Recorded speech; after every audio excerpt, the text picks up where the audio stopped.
I found myself reborn on the day I was reunited with my biological parents. This time, despite their disbelief, I firmly walked towards my adoptive parents who own a ranch. The fake heiress wrinkled her nose in disgust. Are you serious? Going back with those country folks who raise pigs and chickens? You smell awful. My biological parents chimed in from behind. Don't regret it later, because even if you do, we're not taking you back. Hearing their sarcastic remarks, I couldn't help but laugh. They had no idea. In just 1 week, the apocalypse would hit. By then, food would be the real currency, and all their prized assets would be worthless. I'm telling you, don't forget your place when you get back. The only real heiress in our family is Carrie. As soon as I opened my eyes, a familiar wealthy woman was pointing at me. She wouldn't even spare me a glance, as if I was offending her sight. Next to her, the fake heiress, Carrie, mocked me sarcastically. Mom, stop it. Let's just get sis to take a shower first. The smell is unbelievable. Our villa's gonna drop in value. I didn't actually have any smell. She just looked down on me because of my background. Hearing her mockery once again, I fully realized I had been reborn. Without considering anything else, having lived through the apocalypse, and having gone half a year without proper food, I quickly took out the big meat bun my adoptive parents packed for me. I devoured it in large bites. This coarse act naturally invited more of their ridicule. The stern middle-aged man frowned and shouted, "Raised in the countryside, can't even behave properly." He continued, "Molly, we agreed you'd provide blood for Carrie regularly. Only then would we offer you material support." Carrie suffered from severe anemia, and her blood type was rare. Unfortunately for them, as the real heiress, I shared that rare blood type. They only brought me back to use me as Carrie's blood bag. After finishing the bun, I spoke coldly. "I'm not interested in what you're offering. I'm going to find my real parents." I turned, ready to leave, not wanting to waste any more time on them. Carrie's father shouted in surprise, "Molly, you really think you can just leave? Without us, your adoptive parents' farm will go bankrupt soon." The weather had been bad that year, and the economy was down. My adoptive parents' farm was stuck with unsold meat. In my past life, I agreed to be a blood bag to protect my adoptive parents' hard work. Carrie pinched her nose, as if she smelled something terrible. "Your parents? Oh, you mean those country hicks? Raising pigs and chickens? Are you out of your mind?" Haha, of course I'm in the right mind. In fact, I was terrifyingly clear-headed at that moment. Reborn, I knew the apocalypse was a week away. By then, the pork and chicken they looked down upon would be real assets, and their precious wealth would become nothing but waste paper. Suddenly remembering something, I turned back around. When they saw me, they thought I had regretted it and looked smug. But my next sentence made them freeze in place. 10 million, to cut all ties with you. How about it?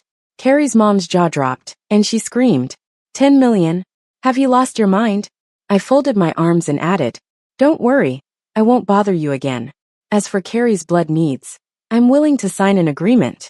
After some thought, Carrie's father nodded. Once we signed the agreement, I got my 10 million.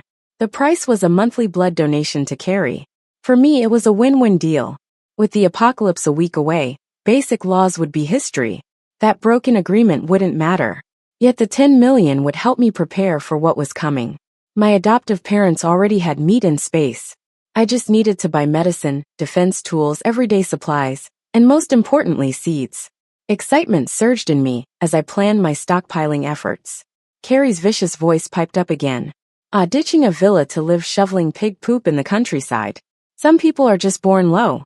Hearing Carrie slander my adoptive parents again, the hatred in my heart was about to overflow. When the apocalypse hit in my previous life, I was giving Carrie blood. Sensing danger, my biological parents fled with Carrie, leaving me weak from blood loss.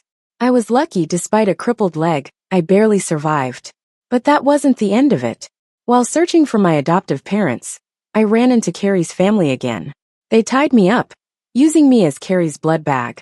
Worse, they threatened my adoptive parents to open up by using my life as leverage.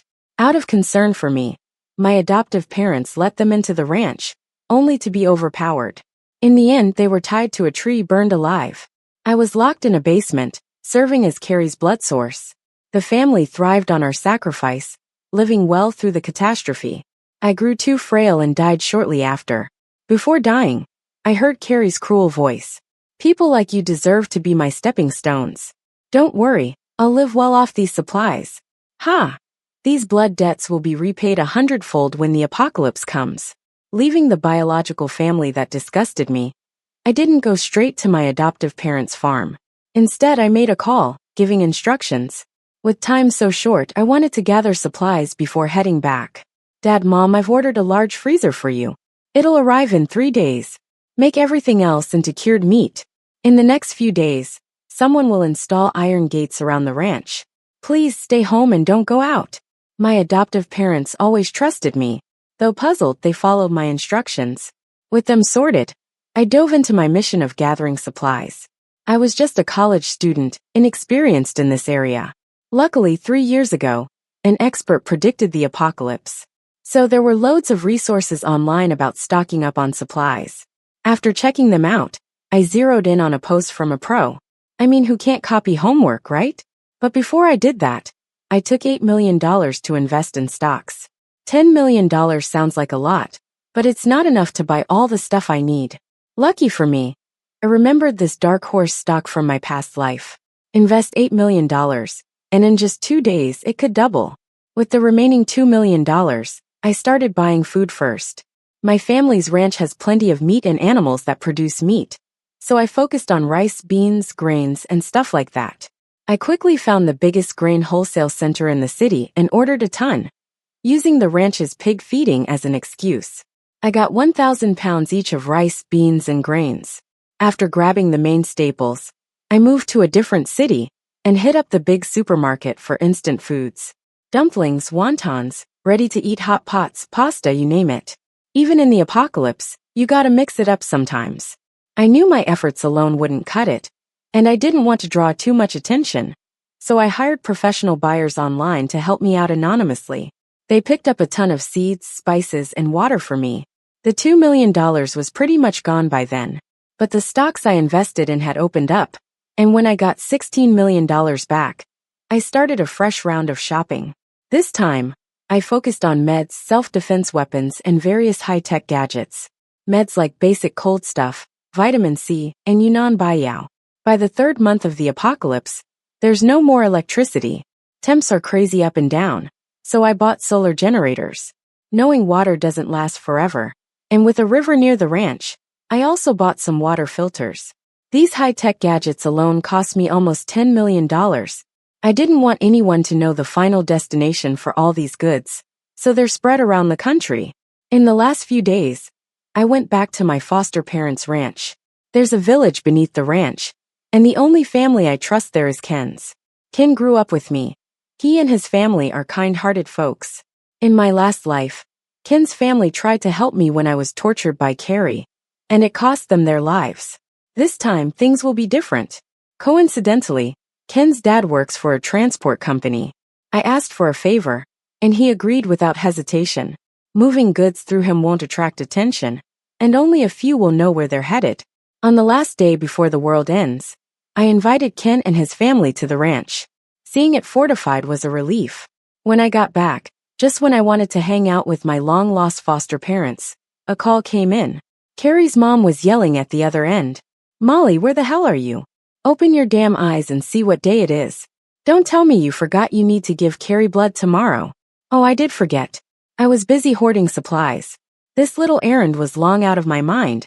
"Get your ass back here, or we're taking you to court for $1 billion in breach fees." I replied coolly. Why panic? It's only for tomorrow. Go ahead and sue. I've got nothing to lose. But without my blood, good luck finding a match for your precious daughter. Carrie's mom was so mad she choked. And the next thing I heard was Carrie's dad picking up. "Molly, what are you playing at?" I vaguely heard Carrie's bratty voice in the background. "Dad, don't bother with her. Take her to court. Let her pay till she dies." I chipped in just in time. I didn't say I wouldn't donate. Tomorrow at 10 a.m., I'll be at a city central hospital. Unlike their usual choice of private clinics, I picked the hospital in a city this time. Carrie whined. "Why do we have to go with your choice?" I shrugged. "Your call if you want to come or not." Before the call ended, I heard, "Tomorrow I'll make sure Molly pays." I chuckled, feeling pretty satisfied. Since the central hospital in a city, was where the zombie outbreak started in my past life. Tomorrow at 10 a.m. is when it'll all kick off. Let's see if anemia gets worse later on. I'm curious if Carrie, without my blood, will be seen as a burden by her doting parents. The apocalypse is coming. After the call, my foster parents and Ken's family looked worried. My foster mom, Wendy, was furious. "This is outrageous," she said, patting my head after. "Sorry we weren't there for you while you suffered." Hearing such long missed care got my eyes wet. Shaking my head with a choked voice, I said, "Don't blame yourselves.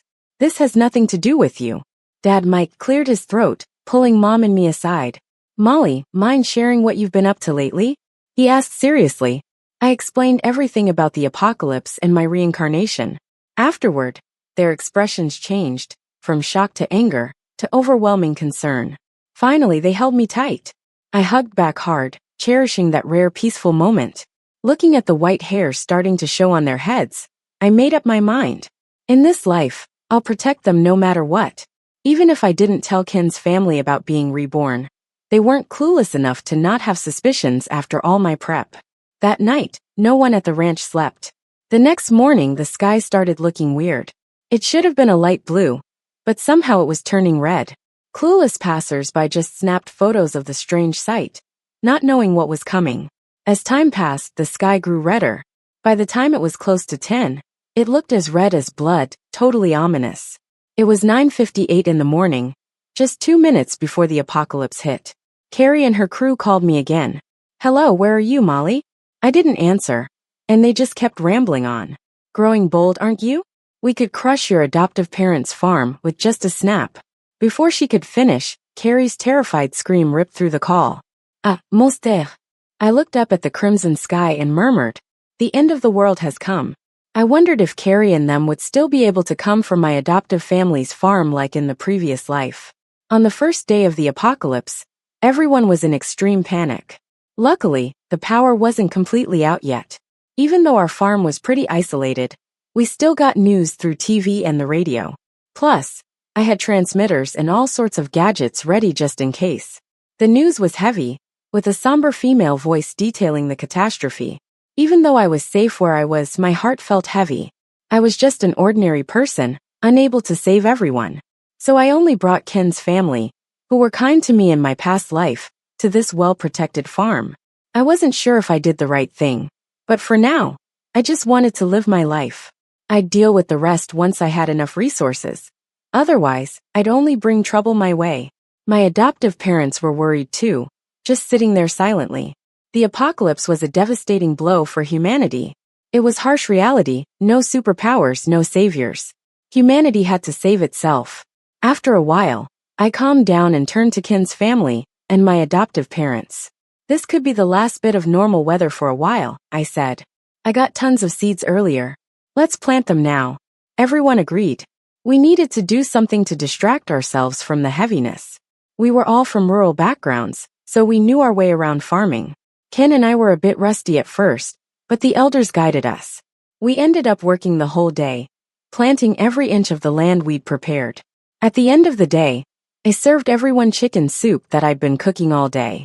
Eating the hot soup was the first time we really felt alive since everything happened. The next day, after adjusting to everything, we divided the work. Ken's parents took on the labor of turning the soil.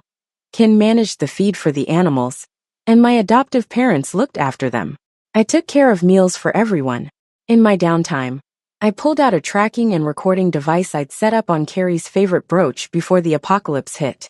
It was shaping up to be useful. I hit a button, and I got a signal. At first, the sound was chaotic, but soon Carrie's panic cries were clear. "Help, help."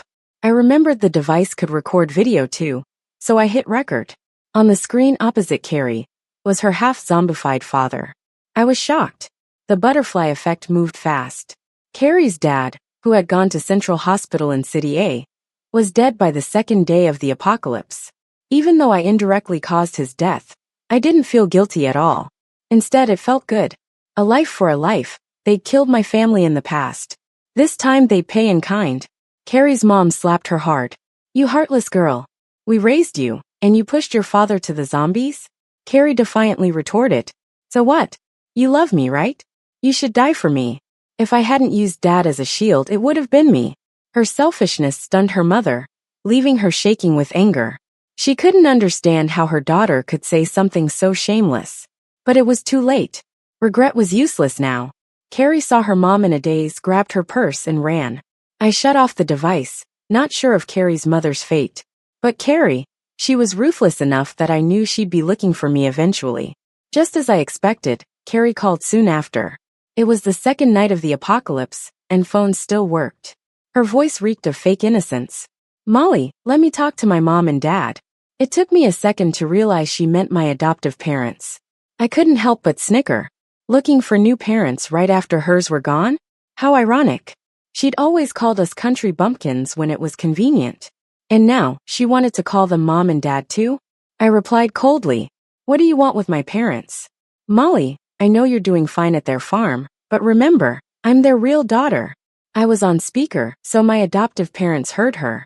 Knowing what happened in our past life, how could they have any sympathy left for Carrie, their real daughter? Mike was pissed. He snatched my phone and started yelling at Carrie on the other end. "Screw that. Molly's our only daughter. Who do you think you are?" While Carrie paused, I played the pity card. "Carrie, have you lost your mind? Mom and Dad are struggling because of the apocalypse, and you're still thinking about this?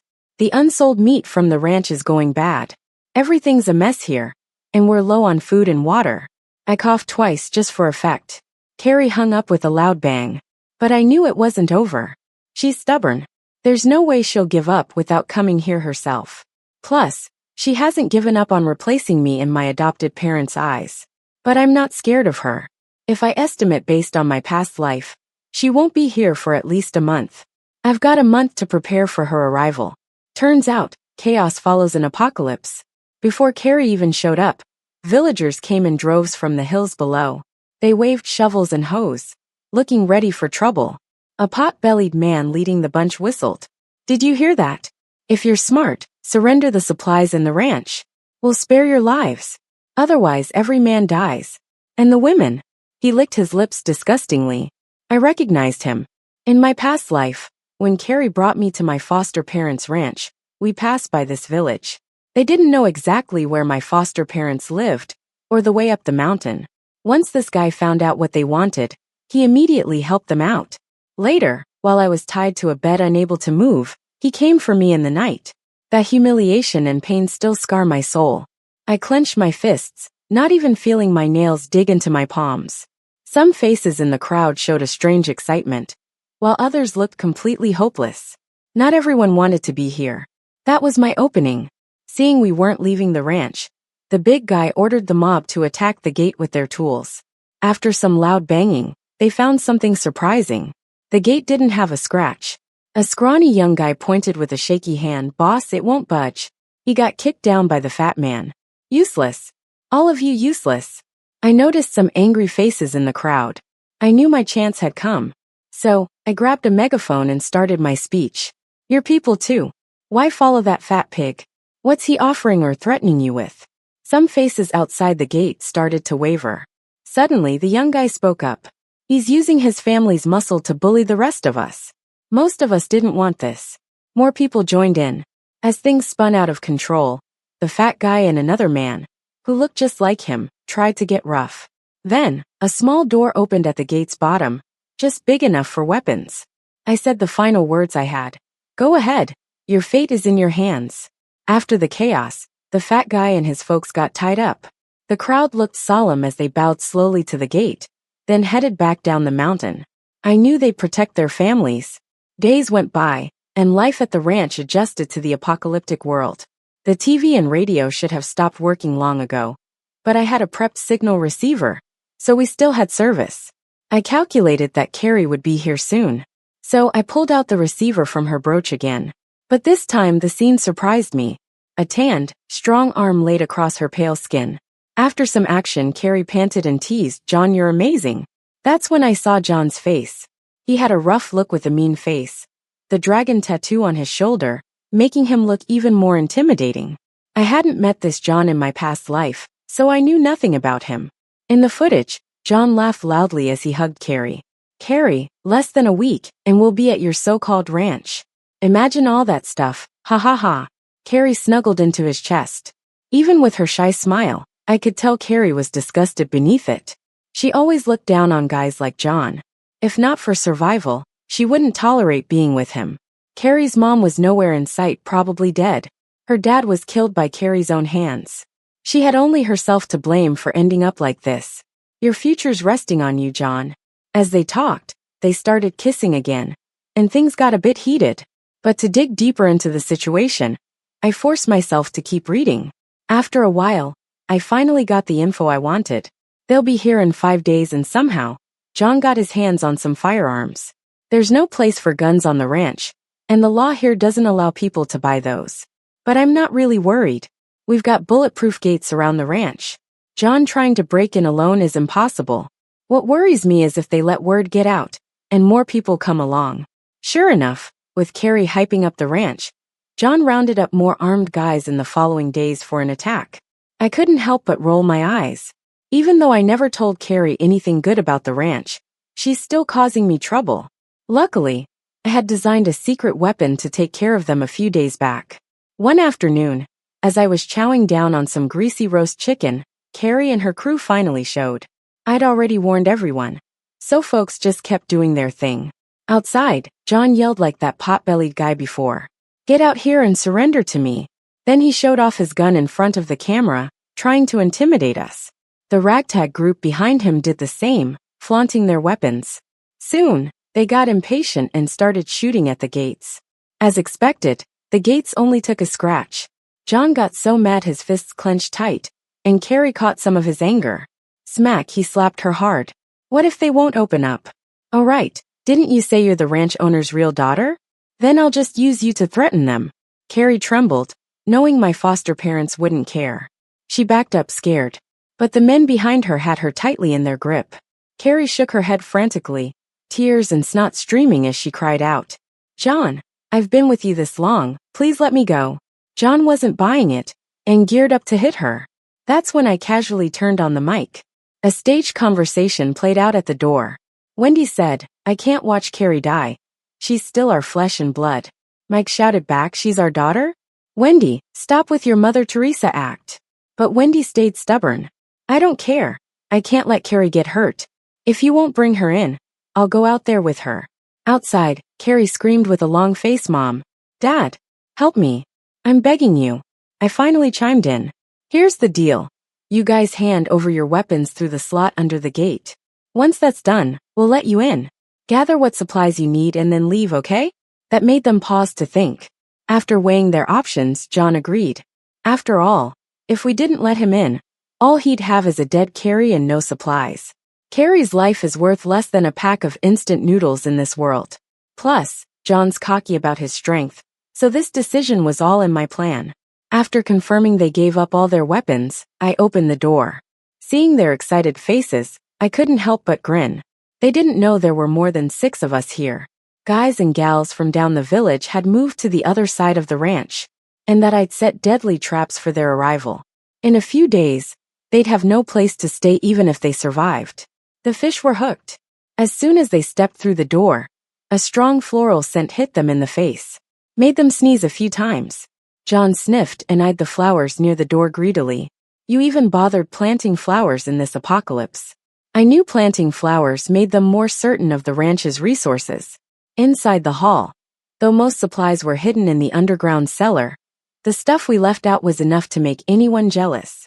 At lunch, our family and kin served up a feast. Braised chicken, roast pork knuckles, fried chicken wings, and red wine braised tongue. So many mouth-watering dishes. I saw their throats move. They were swallowing their saliva. I waved them over to join us. John's crew was tempted, but he held them back. What if there's poison in the food? He said. Hearing that, his men hesitated, but they still wanted it so bad. Why don't we just take it by force? They asked John. Are you stupid? Didn't you see they confiscated our guns? People can't move faster than a machine. Anyway, it won't be long until they're finished. John shot me a sinister look. I pretended not to hear, relishing the meal. Meanwhile, John, Carrie, and their gang gnawed on worn-out ration biscuits. After seeing we were fine, they couldn't help but feel tempted. Since Wendy seemed so protective of Carrie based on the recorded convo, Carrie approached us shyly. Mom, can I eat? Wendy had no choice but to nod after what she'd said earlier. Give an inch and Carrie would take a mile. I'm so jealous, big sis. You get to eat like this every day. Carrie pouted, looking for sympathy. I shot her a glance and spoke imperiously. This stuff is good. You need to get out more. I shook my head and clicked my tongue. Seeing her disgruntled face made me happy. Just tossing her own words back at her. After getting back to my room at night, I turned on the receiver. Carrie's venomous voice came through. John, when are we making a move? I can't stand Molly anymore. Ambiguous water sounds and a man's panting followed. We'll act tomorrow at noon. I've got some high-grade anesthesia. Just a drop could take out an elephant. Today was just to figure out the building's layout, said John, sneezing afterward. Ugh, this room is spacious.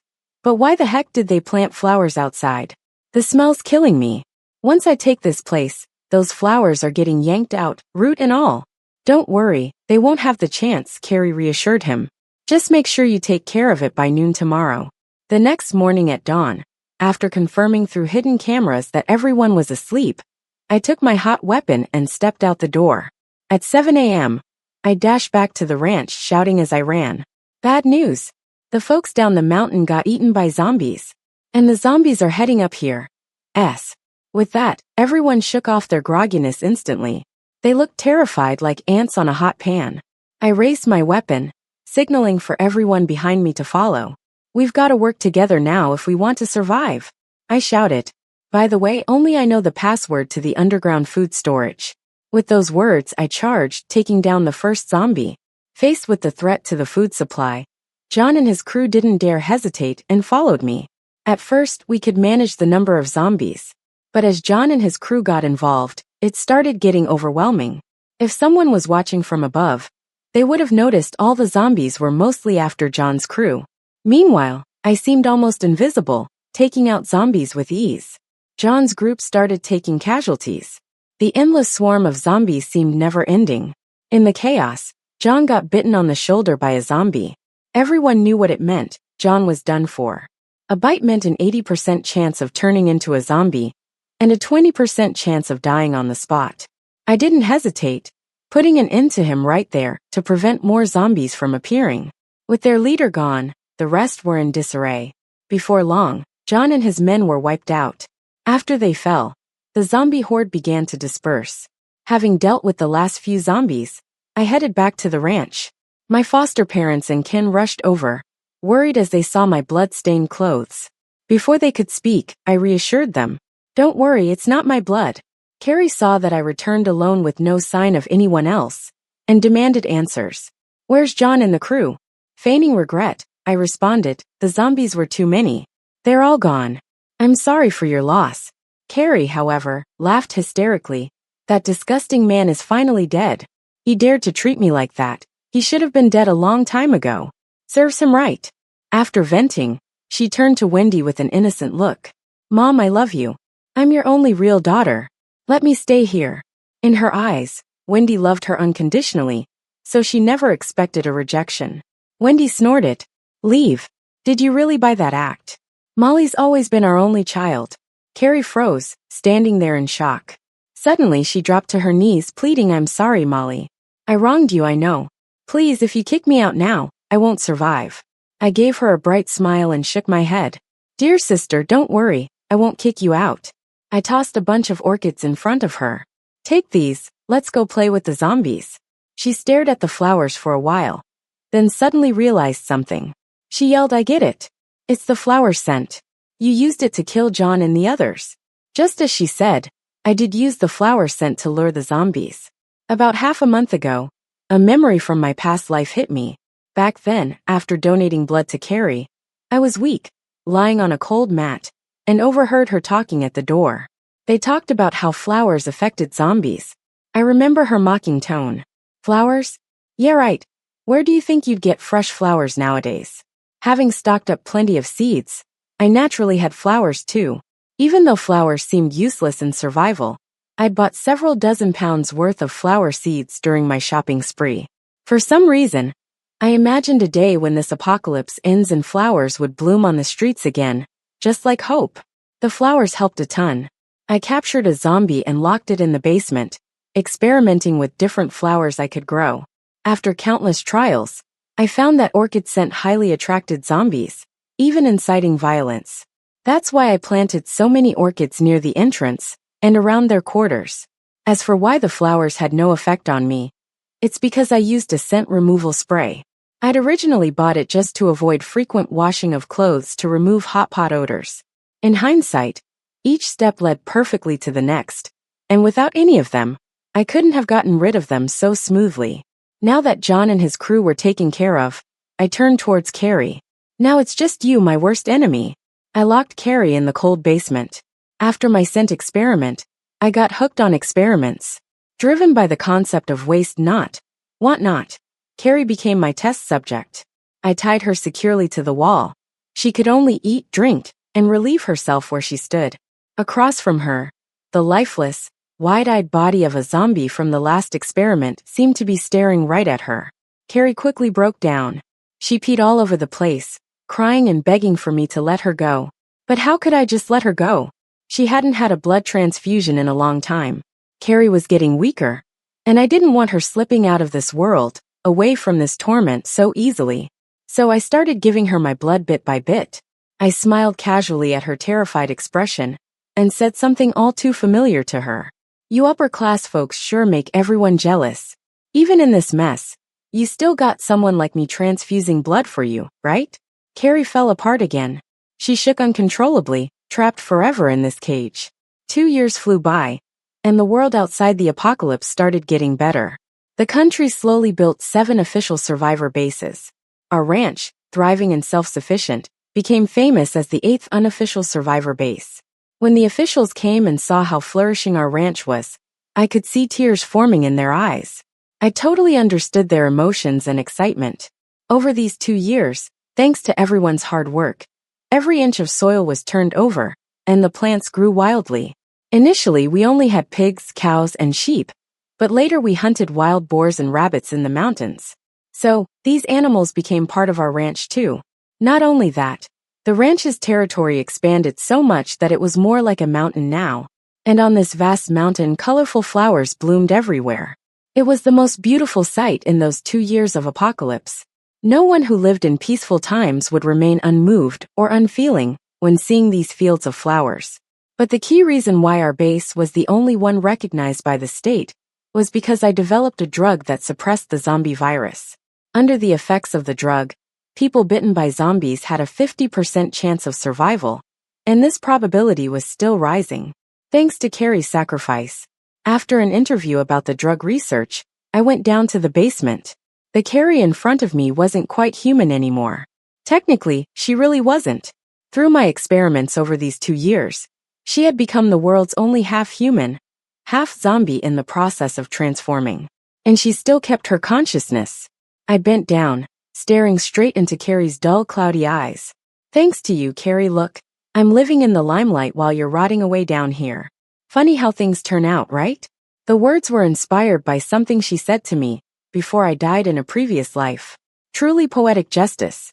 Carrie tried to lift her eyes, wanting to open them, but she forgot. Due to the experiment's side effects, she had long lost her sight and taste. Only smell and hearing remained. Please, end it for me. She used all her strength to utter those 6 words. I pretended to disapprove. That simply won't do. Human society's getting back on track, and we're a society of law. We can't just go around killing and breaking the law, you know? I left right after that.